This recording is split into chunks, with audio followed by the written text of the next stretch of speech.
Bienvenidos, queridos amigos, a esta edición de este programa. Se llama Marcando el Norte. Bienvenido y muy agradecido por su presencia, don Jorge Fernández Díaz. Muchas gracias, don Javier Paredes, por invitarme. Porque ya van unos cuantos, Ya van unos cuantos. No sé, ya 5, 4, 5... Yo creo que este es el sexto, ¿eh? Ah, este es el sexto. Me parece a mí. Los voy perdiendo de cuenta. Bueno, pero muy bien, porque vamos desbrozando eso que decíamos al principio, de que no se puede entender la historia del siglo XX sin Fátima. Así es. Y esto, hemos empezado por el final y tenemos que... Bueno, vamos haciendo un flashback, ¿no? Es decir, sí, el presente y retrotrayéndonos al pasado, porque el año base es 1917, sí, pero ¿no? Fátima. El principio es presentarle. Presentarle. Claro, es que... No, pero he sido yo el desconsiderado con nuestra nueva audiencia, con la que se incorpora. La nueva oleada. Esto es. Don Jorge Fernández Díaz, le conocen muchos de ustedes. Bueno, es un personaje con amplia trayectoria política, es diputado por Barcelona, ha sido ministro del Interior durante 5 años, pero también, cuando era más joven, fue ingeniero industrial, se hizo ingeniero industrial. Bueno, lo sigo siendo, eso. Sí, pero ingeniero de entonces, eso, sí. Eso era... Yo acabé la carrera en el año 73. 1973. Bueno, pues un ingeniero... Éramos el plan 64. Un ingeniero, si me permite, pata negra. De los... Bueno, ya lo verán ustedes, cómo maneja cifras, datos... También inspector de trabajo y de la seguridad social, pero está aquí porque es el autor del prólogo de este libro, Los pastorcitos de Fátima, un libro escrito por Fernando Silva, del que hemos hablado en otros programas, del que además, como ponen la dirección de la editorial, por si alguno está interesado, que es que nos está dando mucho que hablar, que es un gran libro, pues para nuestros espectadores, si lo quieren conseguir, pues es fácil. Yo se lo recomiendo. Sí, señor. Y lo digo, no soy el autor, soy el prologuista nada más, pero es una gran obra. Sí, señor. Bueno, y nos habíamos quedado en el último programa, eso sí lo recuerdo bien, en la Segunda Guerra Mundial. Esta guerra se acabará pronto, dijo la Virgen. La del 14. Eso la primera. Es, la de la Primera Guerra Mundial. Esta guerra se acabará pronto.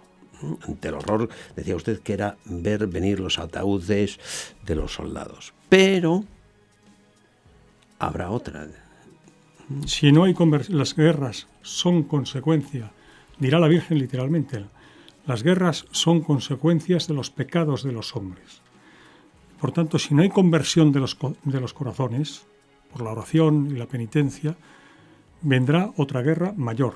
Eso lo dice en 1917, 13 de julio, hace ahora 100 años. Y yo creo que es una manera delicada de la Virgen de decirlo, porque bien podría haber dicho, vais a traer otra, no vendrá, sino vais a traer otra, porque al final... Pero lo dice muy bien la Virgen, permítaseme de decirlo así, sí. En la medida en que dice a continuación que para evitarlo, vendré a pedir la consagración de Rusia a mi Inmaculado Corazón por parte del Papa en comunión con todos los obispos del mundo. ¿Y se consagró? Se consagró en plena Segunda Guerra Mundial por el Papa. O sea, no se consagró porque estalló la guerra. Sin duda, y de hecho ya 12 años después de este anuncio profético, porque dice, para impedirlo, vendré que les dice a los pastorcitos el 13 de julio de 1917 en la Cova de Iría, se concretará 12 años después, el 13 de junio de 1929, en Tui, Vigo, Galicia, España, donde Sor Lucia estaba entonces como religiosa profesa de las Doroteas, que estaba en el Colegio de Oporto y que tuvieron que trasladarse al otro lado de la frontera por los problemas que había todavía en el Portugal de la época, como consecuencia de la revolución de 1910 que derrocó la monarquía multisecular, la monarquía portuguesa multisecular, ¿no? Y bueno, pues había estado primero en Pontevedra, en el noviciado, y luego ya de religiosa profesa, como digo, en Tui, Vigo. Y ese día, ese vendré, fueron 12 años después, por tanto, 1929, que faltaban, por tanto, entonces no lo sabía, la Virgen sé que lo sabía, claro, pero no lo sabían en fin, no ya los 3 niños y Sor Lucia. Los 3 niños, Francisco, Jacinta, ya habían fallecido, habían ido para el cielo, hoy están canonizados, como sabemos. Habían muerto Francisco en 1919 y Jacintita en 1920. Sor Lucia, como le anunció la Virgen, se quedaría un tiempo más. Ese un tiempo más fueron 88 años. A la medida del tiempo para el cielo ya nos damos cuenta que es un poco más, 88 años. Bien. Faltaban 10 años para desencadenarse militarmente la que sería Segunda Guerra Mundial, 1 de septiembre de 1939. Y estamos en el anuncio que le hace la Virgen a Sor Lucia el 13 de junio del 29 en Tui. Por eso digo que la Virgen, tiene poca confianza, como dice, pero dice, bueno, pero se puede impedir esa guerra. Eso es. Se puede impedir. Como siempre, el cielo respeta la libertad humana. Es lo que hablamos al principio. Sí, dos absolutamente. Respeta la libertad dos columnas, humana. 2 cadenas, hablaba usted. Sí, los 2 extremos de la cadena. Es decir, la cadena simboliza los eslabones, que son la serie de acontecimientos que van desarrollando en el tiempo la historia humana. En un extremo, uno tiene la convicción de que la providencia divina pues gobierna el mundo, y eso es así. Hay que recordar, pues podríamos hablar de muchas referencias, pero el Evangelio en el que Jesucristo alude a que mirad las aves del cielo, que ni siegan, ni siembra, ni almacenan las gavillas, y, mi Padre del cielo las alimenta. Los lirios del campo, ni Salomón, en los momentos de más esplendor, vistió con esta grandeza, ¿no?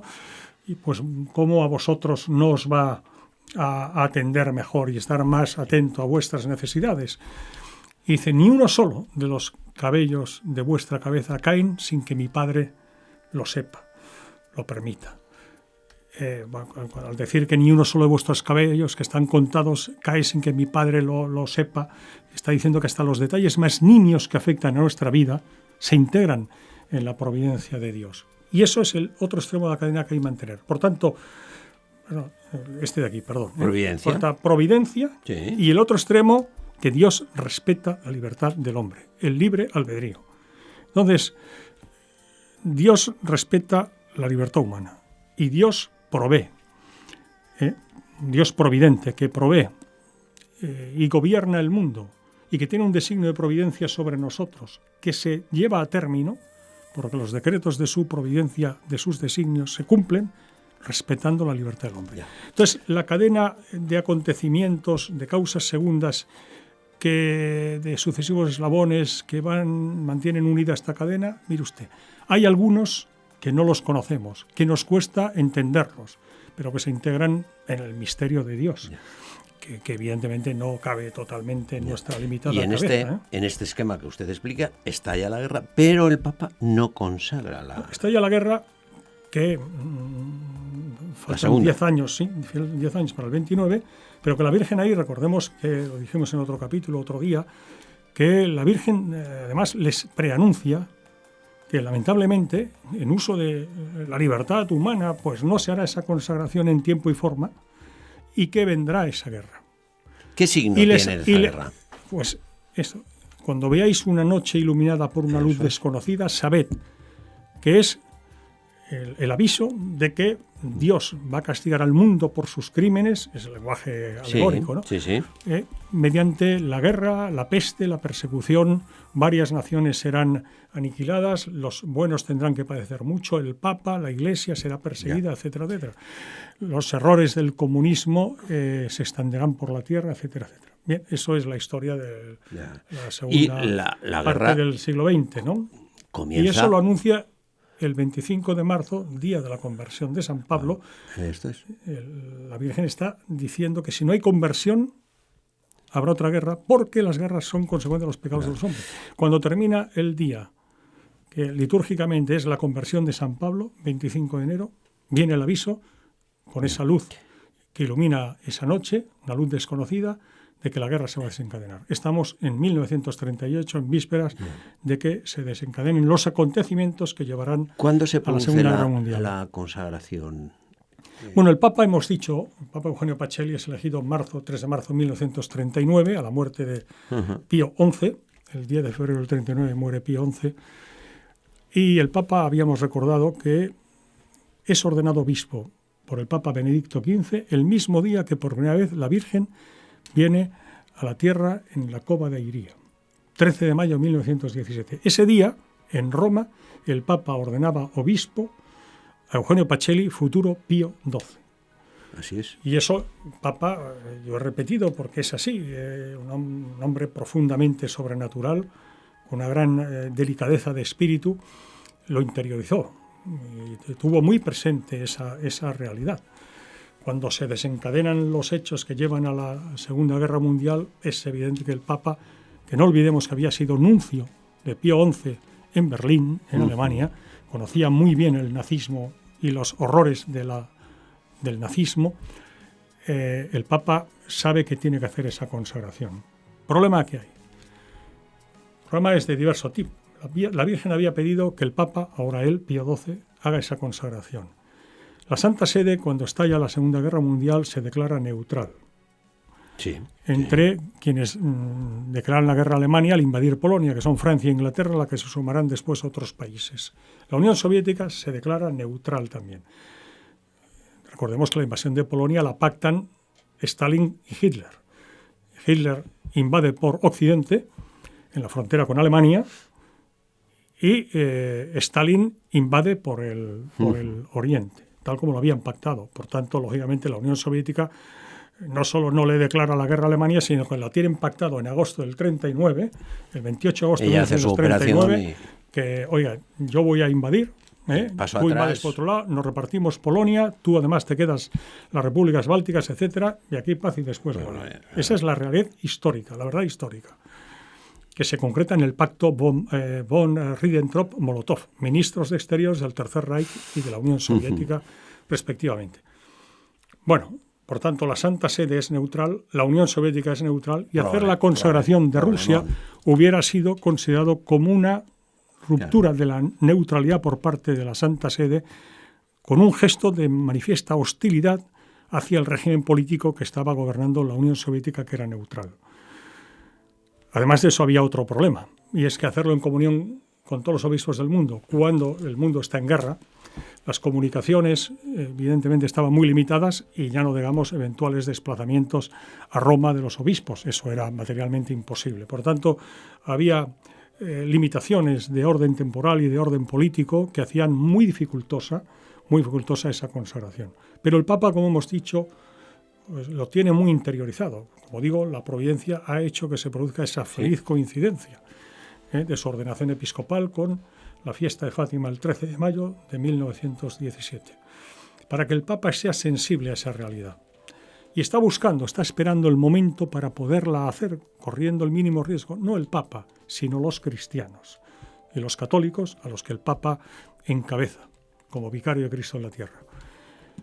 Y esa oportunidad la encuentra el 31 de octubre del año 1942. 1942 es el 25 aniversario de las apariciones de Fátima y de su elección episcopal, porque fueron el mismo día. Por tanto, él, aprovechando que se da esa coincidencia, el último día del mes del Rosario, mes de octubre de 1942, hace una consagración no de Rusia, del mundo, al Inmaculado Corazón de María. Sí, no la hace citando a Rusia, sino al mundo, y no la hace en comunión con los obispos del mundo. Pero ojo, en 1942 la guerra ya era mundial. ¿Por qué? Porque en 1941, en junio de 1941, la llamada Operación Barbarroja, el Tercer Reich, Hitler invade la Unión Soviética. La Unión Soviética, lógicamente, entra en guerra, y veremos además que ya ha entrado en guerra también en el 42, ha entrado en guerra Estados Unidos, Japón, por tanto la guerra ya es absolutamente mundial. Por tanto, esa Segunda Guerra, que inicialmente era una guerra europea, ya es mundial, y el Papa hace la consagración al mundo del Inmaculado Corazón de María. ¿Y eso sirve o no sirve? Eso sirve. ¿Para qué? Diré una cosa, para cortar la guerra y para salvar al pueblo judío. Me explico. Sor Lucia, en las memorias del mensaje suyas relativas al mensaje de Fátima a través del tiempo y de los acontecimientos, que así se llama, y que fueron publicadas un año después de su fallecimiento, es decir, el 13 de febrero de 2006, ella ha fallecido ese día de 2005, en el Carmelo de Coimbra. Su confesor y director espiritual provincial de los carmelitas de la provincia de Coimbra le había pedido que ya ha transcurrido el año, el tiempo, pues eso, a través del tiempo transcurrido y de los acontecimientos que en ese tiempo se habían ido produciendo, que pudiera escribir pues sus impresiones acerca del mensaje de Fátima. Y eso tiene el valor que le da pues la sedimentación que permite la distancia en el tiempo y el devenir de los acontecimientos de la historia, porque era el mensaje profético de Fátima, que hablaba de Rusia y de lo que produciría Rusia, naciones aniquiladas, guerra, etcétera, etcétera. Y en ese escrito de Sor Lucia, pues ella dice que dice, la Virgen me dijo que si no os convertís, si no hay la consagración, etcétera, habría una guerra mayor, dice ella. Escribe así. Dice, ¿en qué sentido sería una guerra mayor? Dice, era una guerra que pretendía el exterminio del pueblo judío. Y dice Sor Lucia a continuación, olvidando que, como dice la Sagrada Escritura, la salvación viene de los judíos. Eso lo escribe ella. Bueno, cuando veamos que el año 42 es determinante para la implementación de la Shoah, del Holocausto, del genocidio judío, que fue muy grande, 6 millones. Pero el plan era el exterminio. Sí. Fue un genocidio, pero que, en fin, asesinaron a 6 millones de personas, lo cual es una cosa atroz. Pero el programa era de exterminio total. ¿Por qué no se produce eso? Bueno, pues por dos cosas. Una, porque el Papa hace esa consagración. En agosto de 1931 está Sor Lucia en Rianxo, provincia de Pontevedra, convaleciente de una intervención. El Señor, no la Virgen, el Señor, estos son revelaciones privadas, pero que están documentadas. El Señor le dice, como el rey francés no consagró Francia y su persona a mi sagrado corazón, y sus ministros y el rey no tuvieron que padecer. Sabemos que Luis XVI fue guillotinado, la reina María Antonieta fue guillotinada y la monarquía cayó. Y la Revolución Francesa, dice, de la misma manera, la Iglesia y sus ministros han de padecer el no haber hecho la consagración a tiempo. Y esa locución, esa revelación privada, la volverá a tener Sor Lucia, está documentada el 22 de octubre de 1940. 22 de octubre de 1940. Ella está pues pasándolo muy mal, porque es la transmisora, el instrumento elegido por la Virgen para esos mensajes, y ya ha tenido lugar ese anuncio, la luz que ilumina pues en la noche con una luz desconocida, y que era el signo precursor de que se iba a producir ya la guerra. O sea, que todos los acontecimientos se iban produciendo. Y tiene una revelación del Sagrado Corazón que le dice que el Papa le hará la consagración, servirá para acortar la guerra. Así fue. Los historiadores de la Segunda Guerra Mundial, cierto. Que no introducen para nada en el ordenador a la hora de procesar todos los datos la variable Fátima, no dudan en que hay un parteaguas, hay un cambio rasante, hay un antes y un después de la guerra en el año 1942. Hasta ese año incluido 42, el Tercer Reich, con la Wehrmacht, las Fuerzas Armadas de Alemania, van de victoria en victoria. Cierto. A partir de enero del 43 es el principio del fin del Tercer Reich, que se consumará, como sabemos, el 8 de mayo de 1945. ¿Qué sucede? Suceden dos cosas. El año 42 es un año en el que, bueno, como la historia sabemos que son hilos que a través de las personas, de los acontecimientos, se van entrelazando y conforman pues el tapiz de nuestra historia, ¿no? Hay otro hilo que conviene, llegado al año 42, comentar, y es que ahí entra en escena un personaje que se llama Alfonso María de Ratisbona, un hebreo. Yo le sugiero que acabemos con el cambio de la guerra y dejemos lo de Ratisbona porque me Pero da... otro día. Es Vale, que me parece veo bien. el reloj y... ¿Cuánto nos queda? Poco. Siempre es poco. Muy bien. Unos No, 5 pero minutos. tiene usted Unos 5 razón, minutos. tiene usted Vamos razón. a acabar. Es que me parece muy interesante porque efectivamente los historiadores sí que sabemos que hay dos aguas. En el 42 la cambia de signo. Sí, la cambia de guerra. signo la guerra. Bueno, y hay dos. De manera sorprendente. De manera sorprendente. Hay dos hechos militares que lo avalan. Hay más, pero los más relevantes. Las dos herramientas, los dos instrumentos de guerra más potentes que tiene la Wehrmacht son el 5º Cuerpo de Ejército comandado por el mariscal von Paulus, al que acompañan parte del 4º Cuerpo de Ejército y diversas divisiones de soldados procedentes de los países que ya están sometidos al Tercer Reich, Rumanía, Bulgaria, etc.